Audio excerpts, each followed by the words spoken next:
Come on up, Charlie. Thank you. Please welcome Charlie Baker.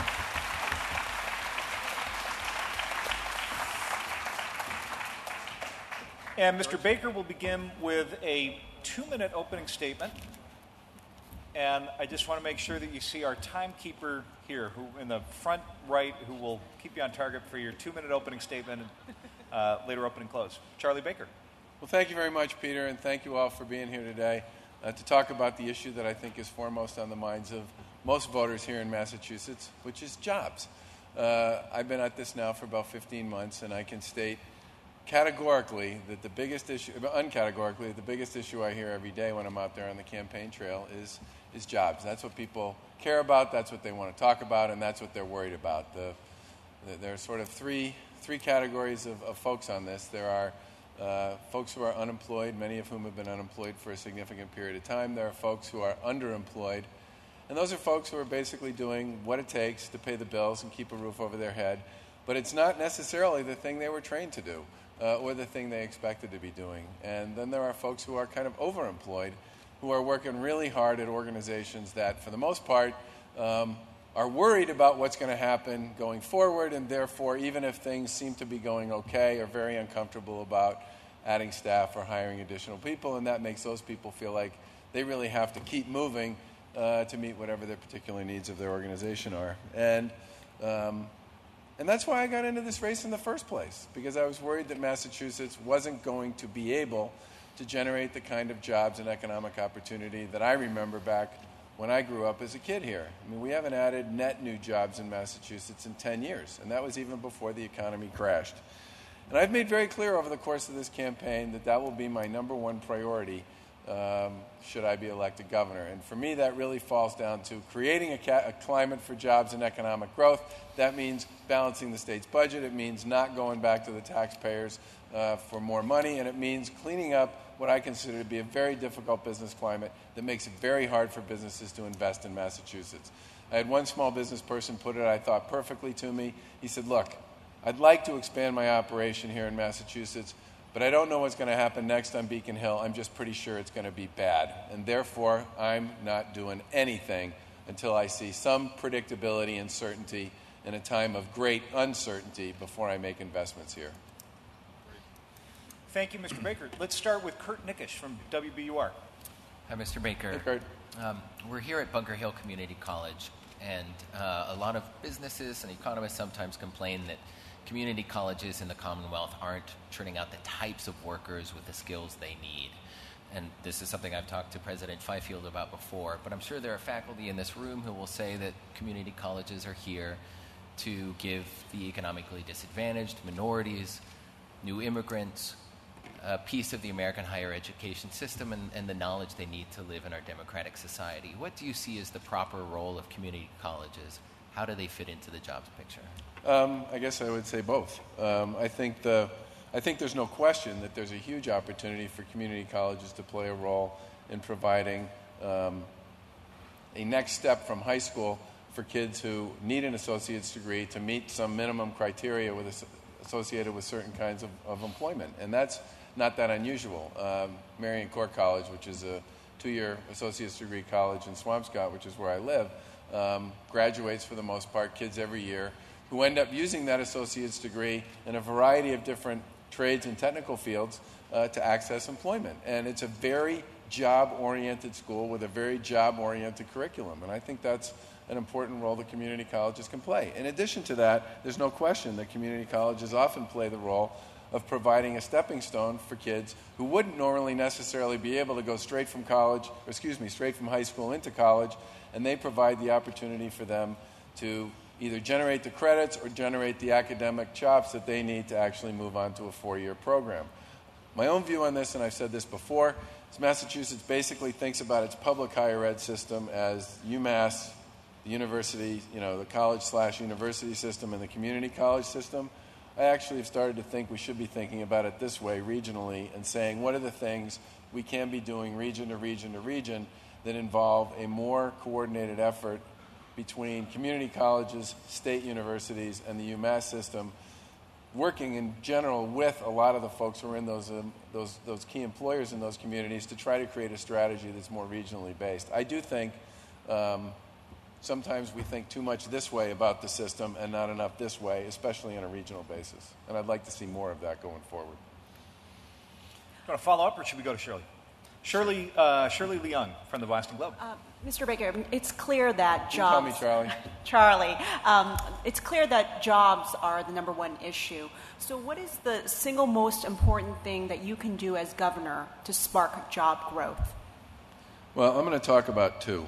Okay. Actually, I'm going to talk about three, just to blow up the idea that there's one. But for me, the most important thing we have to do is get our fiscal house in order. I talk to businesses, small businesses, every day, all day, when I'm out there on the campaign trail, and the overarching message I get from them is they simply don't know what's going to happen next with state government. They know there's a fiscal crisis. They know that taxes have gone up 8 times over the course of the past 4 years. They worry that taxes are going to continue to go up, and that's going to have an impact on their ability to pay for whatever type of investment or hiring they might choose to do. The second thing we've got to do is recognize that our regulatory climate is profoundly complicated, and it's profoundly complicated relative to other states. And we have to get real about creating a climate where most businesses, especially small businesses, believe that they can comply with all the different rules, requirements, and stipulations that Massachusetts agencies, many working at cross purposes with one another, put in place for these folks that they have to deal with day in and day out. It's a significant issue, and I hear about it all the time. And the third thing I would say is we have to do something about our tax climate. People can't plan if they don't know what's going to happen next. And whether it's fiscal policy or tax policy, for a lot of business people, it's the same. And I hear about it every single day, almost no matter where I am on the campaign trail. So to wrap it up into sort of a single concept, I would say create an affordable and predictable business climate, and businesses will invest. Businesses that exist in Massachusetts, this is already a complicated place to run a business. It's a high-cost state. It's a high-tax state. It's a high-regulation state. And yet many businesses have figured out how to play here.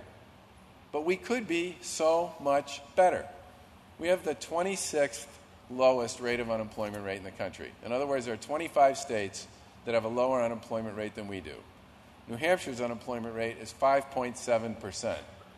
Ours is 8.8%.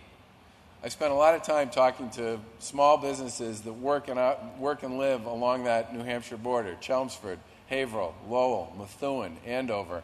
And they talk a lot about how they feel under siege almost in terms of their capacity to compete with businesses that operate 12, 10, 8 miles away from them just over the border in New Hampshire, because it's more affordable, the regulatory climate's better, they make decisions faster, and their taxes are lower. And I've had a lot of folks on this side of the border say to me point blank, it would be so much easier to run this business in Nashua. We have to get to the point where these folks believe there's no place better to run that business than Massachusetts, and this is where we want them to be growing and expanding. How about George Donnelly from the Boston Business Journal?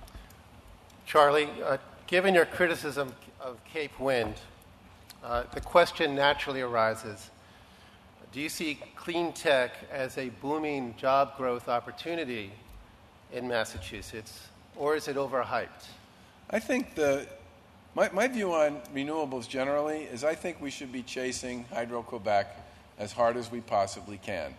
It's proven, sustainable, reliable, alternative, clean, and cheap. I mean, we're talking about energy that the state of Maine has entered into an agreement with Hydro-Quebec for basically less than we currently pay for a kilowatt of electricity here.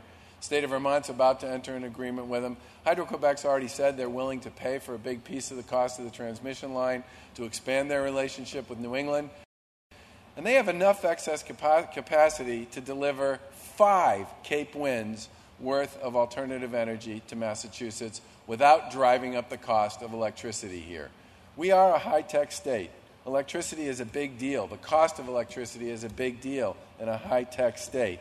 And from my point of view, the last thing we should be doing is driving up the cost of almost anything if it makes it harder for businesses to compete and grow and expand here. Isn't it fair to say, though... and to come all the way back to your original question, George, I think... let me go back to my original answer to your question about thinking regionally about economic development. Create the right tax climate, clean up the regulatory climate, create some predictability around fiscal policy, okay?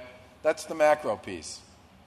Deal with some of these business cost issues, whether it's electricity, unemployment insurance, healthcare. Then start thinking regionally about your economic development strategy. I don't think the state should be picking winners and losers, either by sector or by company, because venture capitalists will tell you they hit about 250 if they're really good at this. And the state's batting average over time is not even 250.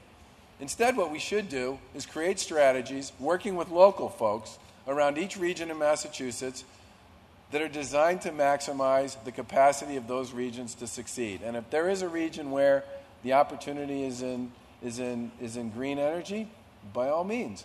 But if you spend time in Springfield, okay, they have a pretty big precision manufacturing footprint.